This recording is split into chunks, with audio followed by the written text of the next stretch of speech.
ममता बनर्जी का गृह मंत्री अमित शाह पर पलटवार, कहा गृह मंत्री को झूठ बोलना शोभा नहीं देता। ब्रिटेन से आने वाली सभी उड़ानें रद्द, नए कोरोना वायरस के बीच भारत का बड़ा फैसला। राजस्थान के चित्तौड़गढ़ जिला कारागार में बंदियों की हड़ताल खत्म, उप कारापाल को हटाने के आदेश, 4 दिनों से भूख हड़ताल पर थे बंदी। नमस्कार, IBN भारत देख रहे हैं आप, मैं हूं देवेंद्र कुशवाहा। रुख करते हैं खबरों की तरफ।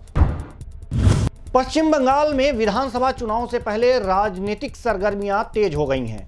बीजेपी के वार पलटवार के बीच सोमवार को मुख्यमंत्री ममता बनर्जी ने प्रेस कॉन्फ्रेंस में अपनी पार्टी की उपलब्धियां गिनाई और बीजेपी पर हमला बोला। उन्होंने बताया कि पश्चिम बंगाल सरकार की द्वारे सरकार योजना, जिसे 1 दिसंबर 2020 से शुरू किया गया था, वह कैंप 25 जनवरी 2021 तक चलेगा। उन्होंने बताया कि करीब 20,000 कैंप बनाए गए। यह भारत में एक नया मॉडल है।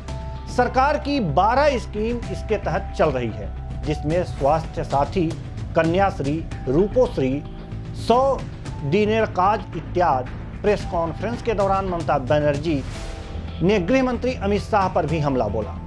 उन्होंने कहा कि गलत तथ्य बोलकर अमित शाह बंगाल के लोगों का अपमान न करें।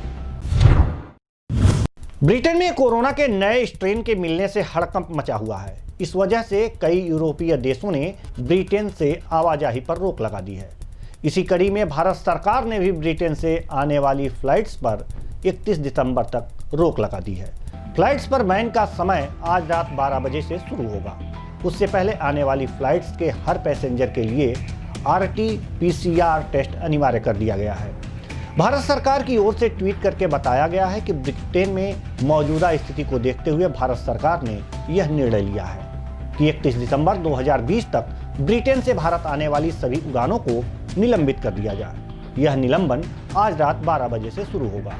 उससे पहले आने वाले लोगों के लिए RT-PCR परीक्षण अनिवार्य कर दिया गया है। यूपी के कानपुर में नगर निगम का सदन हंगामे के साथ शुरू हुआ।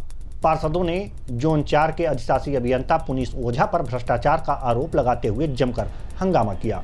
इस दौरान सपा के पार्षद हाजी सुहेल ने जूतों की माला पहनकर विरोध जताया। पार्षदों ने आरोप लगाया कि अब कार्यकाल का समय नहीं बचा है, इसके चलते जोन में विकास नहीं हो सकता। उनका कहना है कि जनता जवाब मांग रही है और वे सरकार से जवाब मांग रहे हैं। मेयर प्रमिला पांडे ने कहा कि लगातार पार्षदों द्वारा आरोप लगाए जा रहे हैं। इस संबंध में आयुक्त से कहा गया कि तत्काल प्रभाव से जोन 4 से पुनीत ओझा को हटवा दिया जाए। इस दौरान पार्षदों ने अधिकारी पर कमीशनखोरी का आरोप लगाया और कहा कि निगम के अधिकारी बिना कमीशन के काम नहीं करते, इसके चलते वे अपना काम नहीं करवा पा रहे हैं और जनता को भी जवाब नहीं दे पा रहे हैं। राजस्थान के चित्तौड़गढ़ जिला मुख्यालय पर बीजेपी की महिला मोर्चा के सदस्यों ने राजस्थान सरकार के खिलाफ प्रदर्शन करते हुए नारेबाजी की।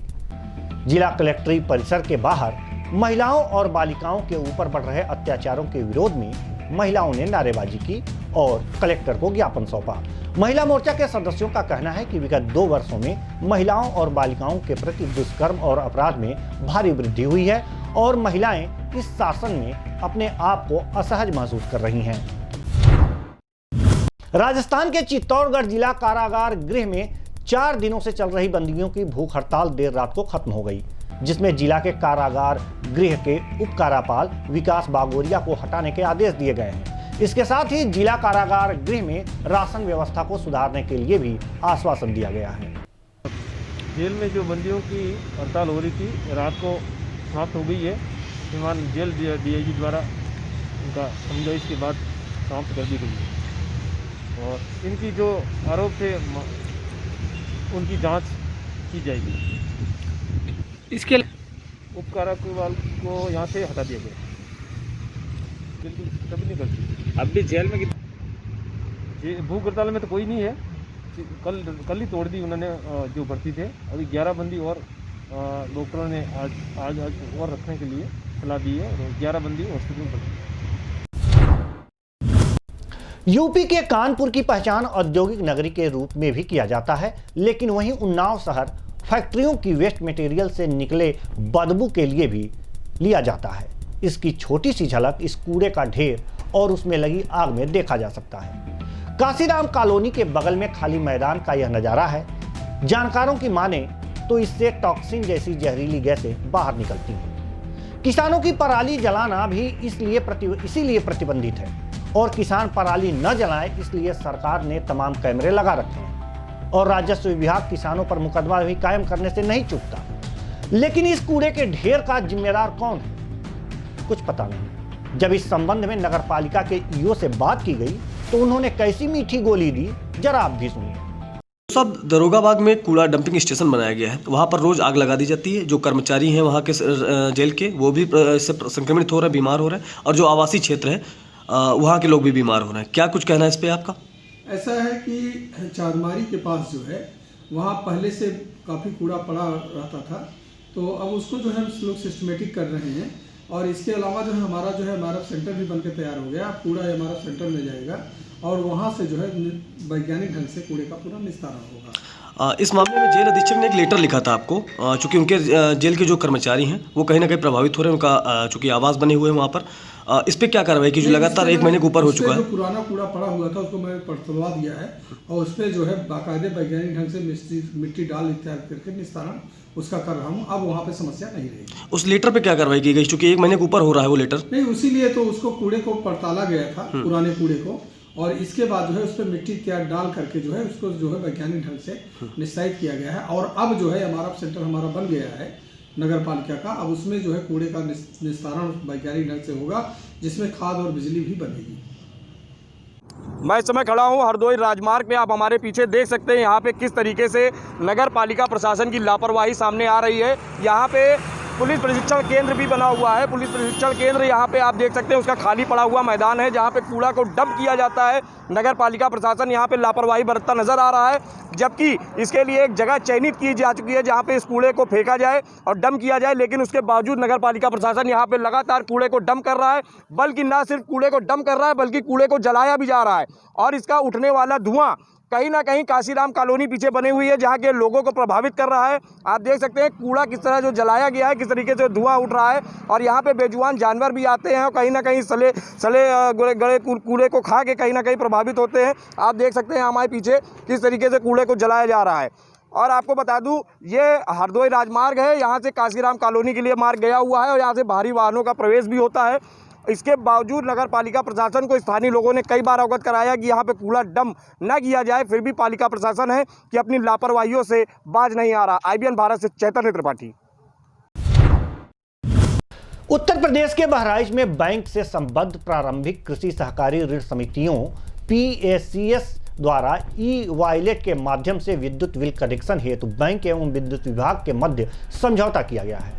इस अवसर पर सहकारिता मंत्री ने कहा है कि इस समझौते से बैंक एवं समिति के व्यवसाय में वृद्धि होगी। बैंक एवं पैक्स की लाभप्रदता में गुणात्मक सुधार होने के साथ बैंक की साख अपने कृषि क्षेत्र के सदस्यों एवं जमाकर्ताओं के बीच पुनर्स्थापित होगी। सहकारिता मंत्री ने कहा है कि इस समझौते पर हस्ताक्षर हो जाने से जहां एक विद्युत उपभोक्ताओं को बिजली का बिल जमा करने के लिए इधर उधर भटकना नहीं पड़ेगा, वहीं दूसरी ओर बैंक समितियों की आय में इजाफा होगा। यूपी के आजमगढ़ में बीजेपी के राज्यसभा सांसद नीरज शेखर को आजमगढ़ जिले की निजामाबाद विधानसभा प्रभारी बनाया गया है। विधानसभा प्रभारी बनाए जाने के बाद पहली बार जनपद आगमन पर उन्होंने प्रेस वार्ता कर इसे चुनौती के रूप में स्वीकार किया।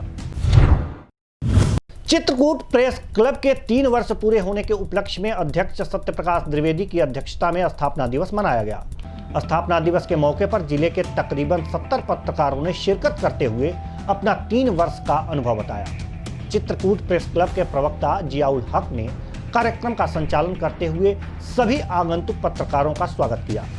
इस मौके पर कई पत्रकारों ने अपने साथ हुई घटनाओं के बाद चित्रकूट प्रेस क्लब का एक्शन मोड में आने के बाद वापस मिले सम्मान की चर्चा की।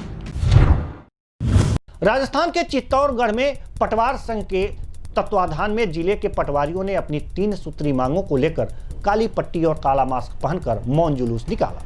यह जुलूस गंभीरी नदी की चौपाटी से जिला कलेक्ट्रेट परिसर तक निकाली गई और जिला कलेक्टर को मुख्यमंत्री के नाम ज्ञापन सौंपा।